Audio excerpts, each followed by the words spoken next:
My sister uninvited me from the $5,000 engagement party I paid for, so I canceled the venue and left them with a backyard disaster.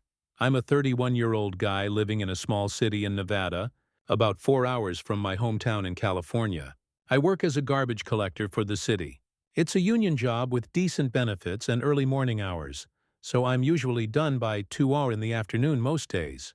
Do people swoon when I tell them I pick up trash for a living? Shockingly, they don't. But I get a steady paycheck, free afternoons, and, contrary to what my family seems to think, I'm not sitting around crying about my life choices. Revolutionary concept, I know. Most mornings I'm up at 3:30, at the depot by 4:15, and we're rolling out by 4:30. There's something kind of peaceful about the city when it's still dark and quiet, you know? Just me and my crew, the rumble of the truck, and getting done while everyone else is still drooling on their pillows. My route covers the north side of town, a mix of residential and some commercial areas. The commercial dumpsters are where things get interesting. See, here's what nobody in my family knows. For about 4 years now, I've been running a side hustle that's turned into a serious business. I find rare car parts, restore them, and flip them for some serious cash. Some of this stuff I spot on my routes. You wouldn't believe what people throw out when they clean their garages or when businesses close down. Other pieces I hunt down at auctions, estate sales, or abandoned places on the weekends. Like last month, I found a 1969 Camaro air cleaner assembly sitting on top of a pile of junk outside an auto shop that was closing. It looked like trash, but I knew it was worth something. I took it home, spent a weekend cleaning it up, verified it was authentic, and sold it for $875 to a collector in Texas. The week before that, I pulled a set of vintage Krager SS wheels from behind a storage unit. The owner was like, "Just take them." After some restoration work, I flipped them for $200. Seriously, the stuff people throw away. I've turned it into about $120,000 in extra income last year, 6 figures from garbage. I got a business license, keep the books clean, and pay my taxes. But I keep it quiet. I don't post about it on social media or brag about it to family. I like flying under the radar. My coworkers just think I'm into old car stuff as a hobby. My family still sees me as just Remy the garbage man. My sister Celine especially. She's always been the successful one. She graduated from USC, got her marketing degree, and works for some fancy cosmetics company in LA. She's got the designer wardrobe, the perfect Instagram feed, the whole deal. When we were growing up, she was the homecoming queen, debate team captain, all that. I was the kid who liked taking apart engines in the garage and getting my hands dirty. So anyway, about 2 months ago, my dad called out of the blue on a Tuesday night. I was in the middle of refurbishing a Mustang carburetor, hands covered in grease, when my phone lit up. "Ramey, how you doing, son?" he said, sounding weirdly upbeat, which immediately made me suspicious. My dad's not exactly the cheerful type unless he wants something. "I've got some exciting news. Your sister got engaged," he said, sounding like he just won the lottery. I wasn't surprised. Celine had been dating this guy Evan for about 2 years. He works in finance or banking or whatever comes from money. The whole package that would impress my status-conscious parents. "That's cool. Tell her congrats for me," I said, waiting for whatever came next because my dad never calls just to share news. There's always an angle with him. "Well," he continued, his voice extra casual now, "they're planning this engagement party. Celine really has her heart set on this gorgeous venue in Malibu. Ocean views, string lights on the terrace, the whole Instagram-perfect setup." I frowned slightly. "Wait a minute," I thought. "Evan's family is loaded, right? And they vacation with senators or whatever." He cleared his throat. "Well, yes, they are quite comfortable, but you know how these things work. The bride's family traditionally contributes to wedding events. Celine came to us about it, and well, I thought I would approach you." Something in my gut tightened. Why wouldn't she ask me directly? And if this dude was so rich, why were they scraping for deposits? "The thing is," Dad said, his voice even more casual now, "they're just a bit short on the deposit with everything being so—" He didn't finish, but I knew exactly what he meant. These days, venues demanded hefty upfront commitments, and I was already bracing myself for the worst. "How much?" I asked, even though I had a feeling I knew the answer. "About $5,000, he replied. I understood it was a lot to ask, but my sister really wanted this venue. The date was perfect, and the location was ideal. It would mean a lot to her, and of course, they would handle the rest of the costs. I sat there for a moment, contemplating. $5,000 was indeed a decent chunk of change, but my business had been thriving lately. My side hustle had transformed into something legitimate, and my accounts were looking healthy. Honestly, I was happy to help. Celine had always been into fancy parties. Even as a kid, she organized elaborate tea parties with our stuffed animals and insisted everyone use their formal voices. This was her dream engagement party, and if I could be the one to make it happen, why wouldn't I? That's what family does. She was still my sister, and seeing her happy on her big day was worth far more than $5,000. "Yeah, sure, Dad, I can do that," I finally said, pushing away the small voice in my head that was raising red flags. "Send me the venue details and I'll wire the deposit." "That's great, son. I really appreciate it," he said, sounding genuinely relieved. "I'll text you the information tonight." And he did. The next morning, I sent the $5,000 from my business account. I even included a note with the transfer. "Congratulations on your engagement. Looking forward to celebrating with you both." But Selene never even texted a thank you. Not a single word of acknowledgement. I thought, whatever. She's probably busy with all the planning. She'd thank me at the party. Weeks went by and things started to feel off. I texted Celine asking about party details, but her responses were consistently vague. "So when's this thing happening?" I'd ask. "Oh, still finalizing details," she'd reply. 3 days later, Dad casually mentioned it was at the cliffside in Malibu. "Looks nice from the website," I thought to myself. I texted her at 8:43 in the evening. "So, should I book a hotel near the venue or crash at Mom and Dad's?" Her reply was to probably wait until we locked down the final date. This back and forth continued for almost a month. I asked about the colors the family was wearing to avoid looking out of place. Radio silence. I even asked if I should bring a date. No response. Even my mom started acting weird whenever I brought it up during our Sunday calls.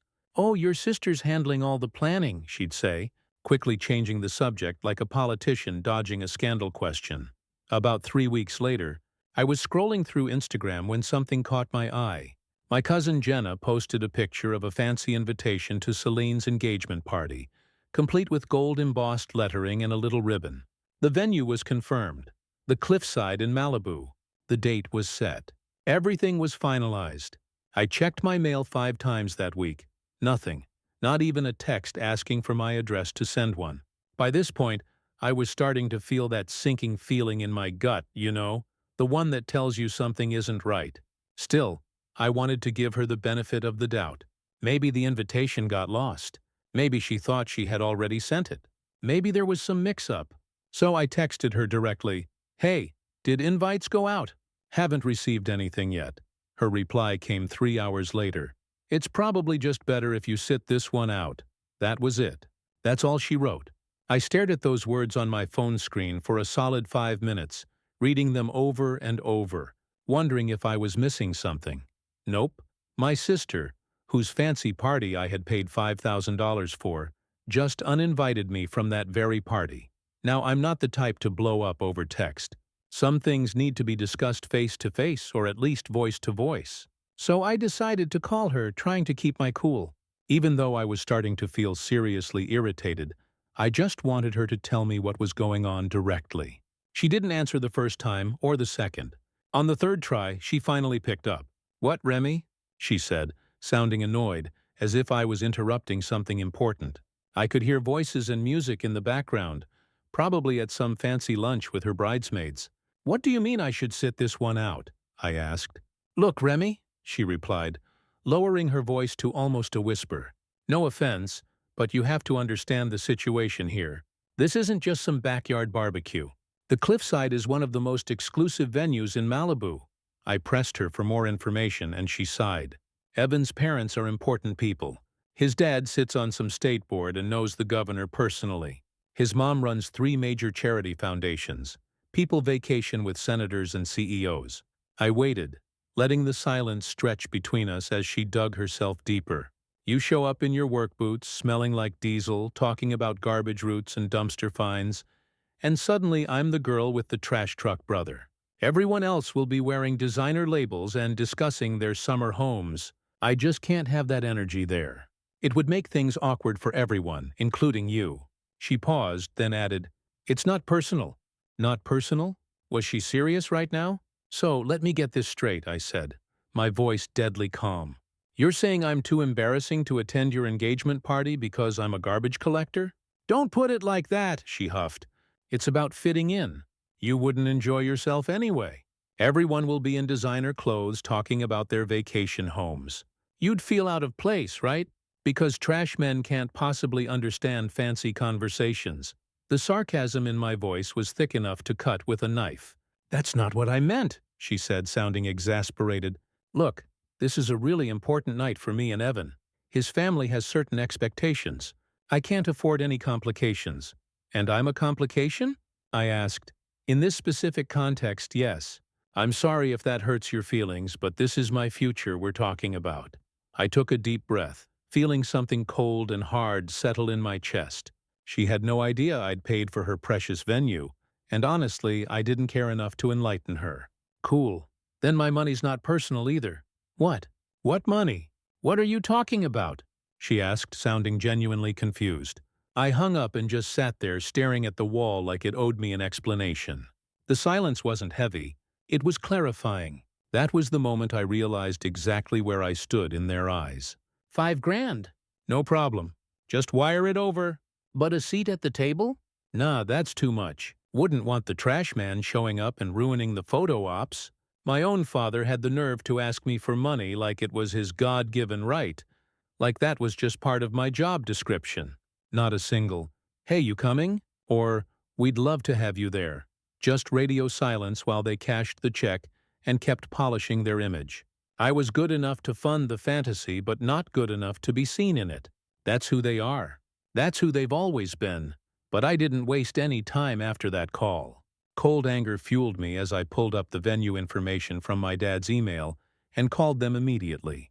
I kept it short and professional, explaining who I was, that I'd paid the deposit for my sister's engagement party on June 18th, and that I wanted my money back.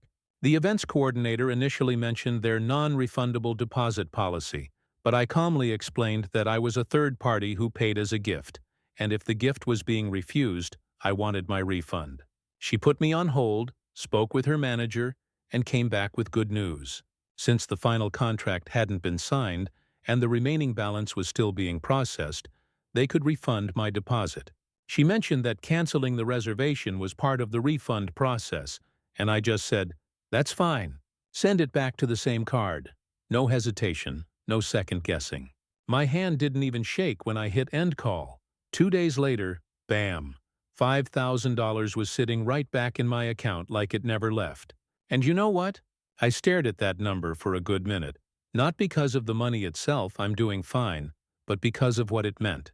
That money was supposed to help my sister have her perfect day, her big moment, and she looked at me like I was trash on the curb.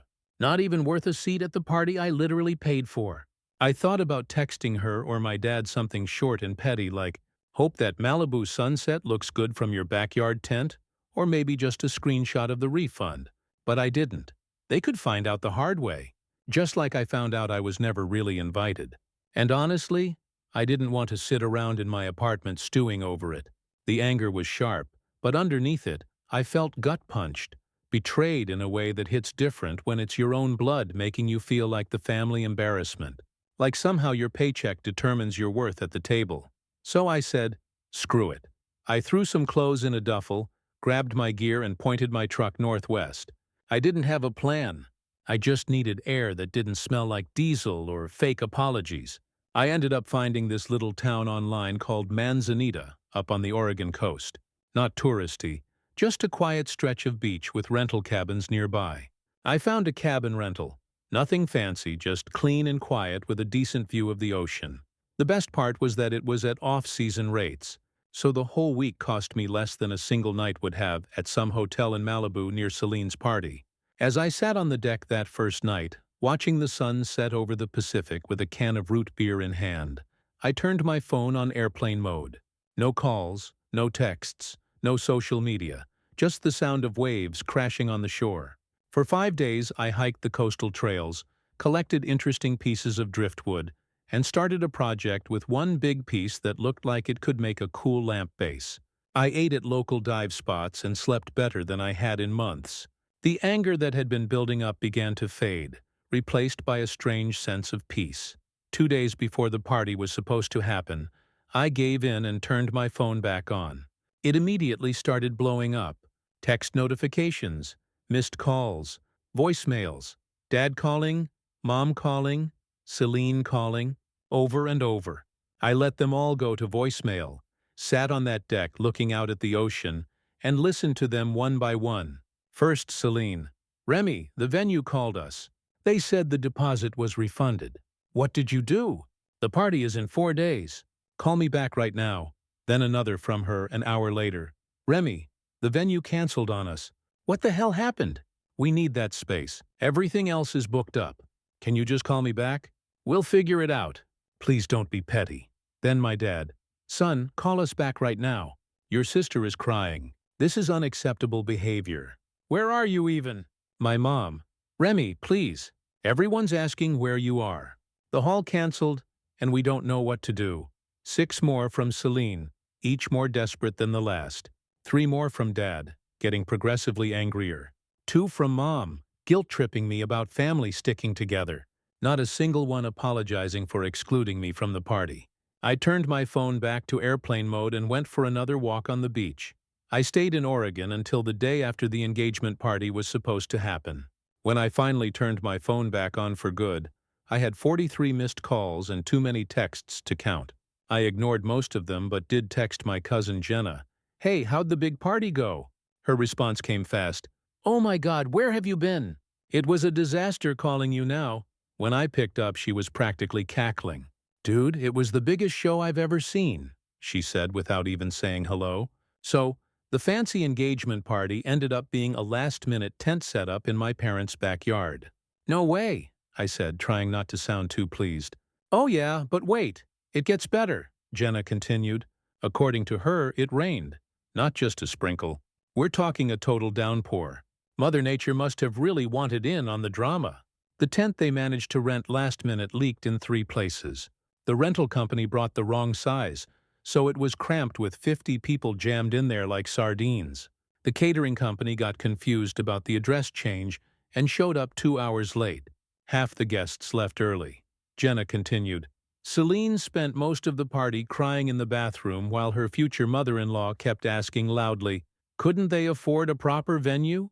It was brutal. Apparently, Evan's dad kept making comments like, when we hosted our engagement party, we had it at the country club. Real subtle digs that everyone could hear. So, how'd they explain what happened with the venue? I asked. That's the best part, Jenna said, lowering her voice, even though she was alone in her apartment. Celine tried to blame the venue cancellation on administrative errors, but then your Aunt Carol blurted out, isn't it because Remy pulled his money?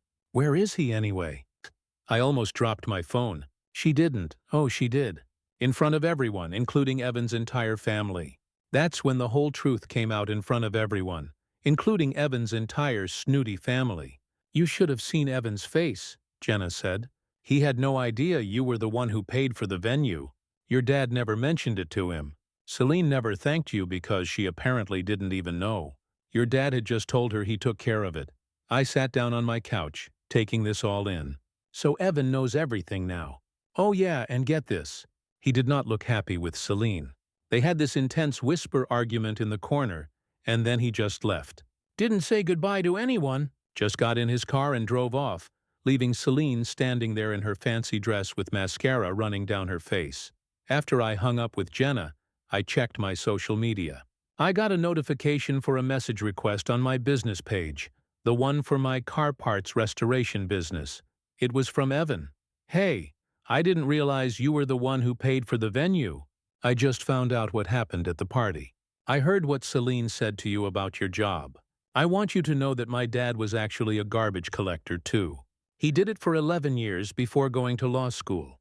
I respect what you do. Honestly, if I were in your shoes, I'd have done the same thing. This doesn't excuse anything, but I think you should know that Celine's been under a lot of pressure from her friends to have this perfect engagement. Still, it's not right how she treated you. I'm really sorry, man. I didn't reply to Evan. I just screenshotted the message and saved it. Not for revenge or anything, but as proof that I wasn't crazy. I wasn't lesser. I was just inconvenient to their fake perfect image. After the trip, I got right back into my rhythm in Nevada. I'd haul trash, clock out, hit the shop, restore parts, and then repeat. Same grind, same piece. I didn't tell anyone where I went. I didn't owe them that. About a week after I got back, my dad showed up at my apartment unannounced. He had driven 4 hours from California to Nevada just to confront me in person. That's how angry he was. It was around 6 in the evening. I had just finished dinner and was sketching out some designs for a custom restoration job when there was this angry pounding on my door. When I opened it, I found my dad standing there face red, looking like he was about to blow a gasket. "You embarrassed this entire family," he yelled the second I opened the door, actually yelling in the hallway of my apartment building where all my neighbors could hear. "Your sister's future in-laws think we're some kind of dysfunctional mess now." I crossed my arms and leaned against the door frame, not inviting him in. "Maybe you should have told me I wasn't good enough to attend before asking me for $5,000, I said. "That's not how it was," he sputtered, pushing past me into my apartment. "Really? Because Celine literally told me I smelled like garbage and would embarrass her in front of Evan's important family." He paced around my living room, looking at my place like he was seeing it for the first time. And maybe he was. He hadn't visited in over 2 years. "You don't understand the pressure she's under," he said, lowering his voice slightly but still clearly pissed. "Evan's family has connections. This marriage could mean a lot for her future, for all our futures. So I'm what? Just supposed to bankroll her fancy life while staying hidden in the background? That's some family, Dad." He actually tried to defend it. "She's marrying into an important family. You could have just understood and helped out anyway." "That's what family does," I laughed. "Nah, that's what doormats do. I'm nobody's ATM. 5,000? He scoffed. "It's not like that's a life-changing amount." Something about the way he said it made me pause, like he thought I'd emptied my savings account for this. Like he thought it was a huge sacrifice for me, but one I should have made anyway because family. "You're right," I said calmly. "It's not life-changing, which is why it was extra shitty to take it and then exclude me." "Your sister made a mistake," he admitted, though it clearly pained him to do so. "But you've made it 100 times worse. Do you know what this looks like to Evan's family? Don't really care, to be honest." "Well, he should, because now they're questioning whether Evan should even marry into our family at all." I shrugged. "Sounds like a Celine problem." My dad stared at me like I'd grown a second head. "What happened to you? When did you get so self-respecting?" I offered. "You left fuming, saying I'd ruined everything and better apologize." I closed the door behind him and went back to my sketches. The next day, my phone lit up with a call from Celine. No warning, no text, just her name flashing across the screen like a headache waiting to happen. I debated letting it ring out, but part of me wanted to hear what excuse she'd cook up this time. I picked up. The second I said hello, she exploded. "You humiliated me," she snapped. I had to explain to Evan's entire family why we were in some leaky backyard tent. His mother asked if we were having financial problems. Do you know how that made me look? I didn't even flinch. Probably not as bad as telling your brother he's too trashy to attend the party he paid for. She went quiet for half a second, then launched into another tirade.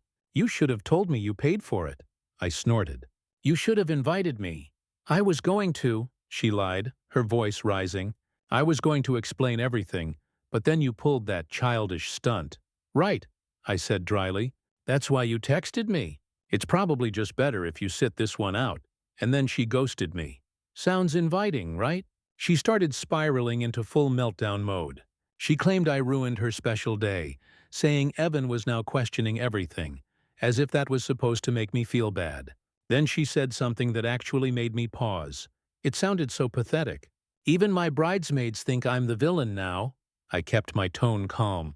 "Even you didn't want me there because I didn't fit your perfect little social climbing fantasy. The thing is, The guy you're marrying actually respects what I do more than you ever did. And now everyone sees exactly who you are." Her tone shifted, sharp and bitter. "So what? You think you're better than me now?" I leaned back in my chair, calm as ever. "No, I just finally figured out I'm not less." And I hung up. The next few weeks were filled with radio silence from my family. No calls from Mom. No texts from Dad.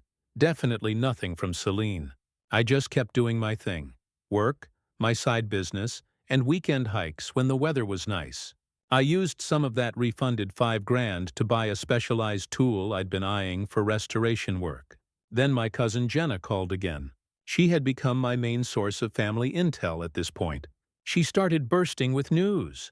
"The fallout from your sister's party disaster is still going strong. What happened now?" I asked, genuinely curious. "3 of her bridesmaids quit," Jenna said gleefully, "including the 2 who came to your place." Apparently, they were pretty disgusted by the whole thing. One of them, Madison, told everyone that Celine was classist and toxic. I couldn't help but laugh. "No way." "Oh, it gets better. Evan's mother is now insisting on getting to know both families better, which means weekly dinners where Celine has to pretend to be nice to you, even though you're not there. So it makes for really awkward conversations where they all dance around the giant elephant in the room. And how's my dad handling all this?" I asked. "Uncle Phil is in full damage control mode. He's been telling everyone that you're going through something and that you're jealous of Celine's relationship. But nobody's buying it, especially since the truth about the venue money came out.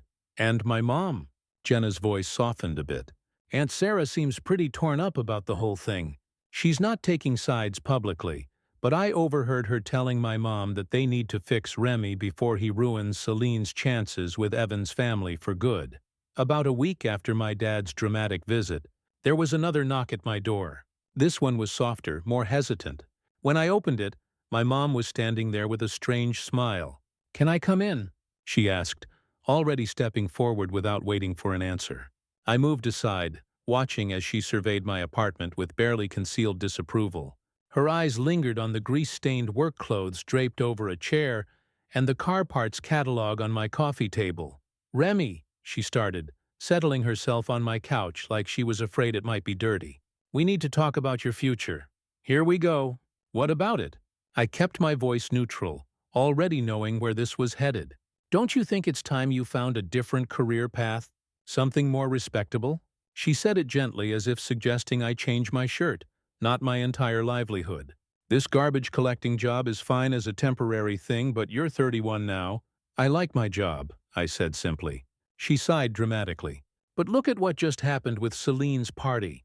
That kind of humiliation is going to follow you forever if you keep doing this work. People judge, Remy. That's just how the world works." I stared at her in disbelief. "Are you seriously saying that me being excluded from Celine's party was somehow my fault because of my job?" "I'm saying that actions have consequences," she replied. "If you had pursued a more appropriate career like we always encouraged, none of this would have happened." "Appropriate?" I could feel my blood pressure rising. "You mean like Celine following the path you and Dad laid out?" "Your sister has made something of herself," Mom said defensively. "She has connections, a future, and now she's found a wonderful man from a good family. A family whose patriarch was once a garbage man," I cut in. "Did you know that Evan's dad collected trash for years?" She waved her hand dismissively. "But he moved on to better things. He improved himself. And I'm what, just permanently garbage because of my job?" "Don't be dramatic," she huffed. "I'm just saying that it's time to grow up. Find something that doesn't embarrass the family every time someone asks what you do." I felt rage building in my chest, years of pent-up frustration bubbling to the surface. "That's rich coming from you, Mom? Real rich. What's that supposed to mean? You want to talk about growing up and making something of myself? Where was this concern when I needed help with college tuition? When I got accepted to that automotive engineering program and you all said it was too expensive, I knew I'd have to figure it out on my own." Her face flushed. This felt different. "Different how?" "Because it wasn't Celine asking this time. You've never had a problem pouring money into her education, her apartment, her wardrobe, her life." My voice was rising now, but I couldn't stop. "You paid for her entire USC degree without blinking.